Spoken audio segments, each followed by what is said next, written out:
d'altra banda, la Confederació d'Associacions de Mares i Pares d'Alumnes de la Comunitat Valenciana, Gonzalo Naya, demana dotacions express de ventiladors o sistemes de climatització en els centres educatius. Reclamen que les aules públiques de la Comunitat Valenciana s'adapten a les altes temperatures. Raquel Granell.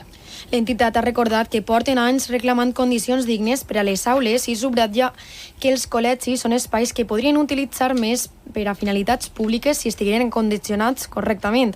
El seu president, Rubén Pacheco, compara la situació y exige administraciones equidad y sentido común.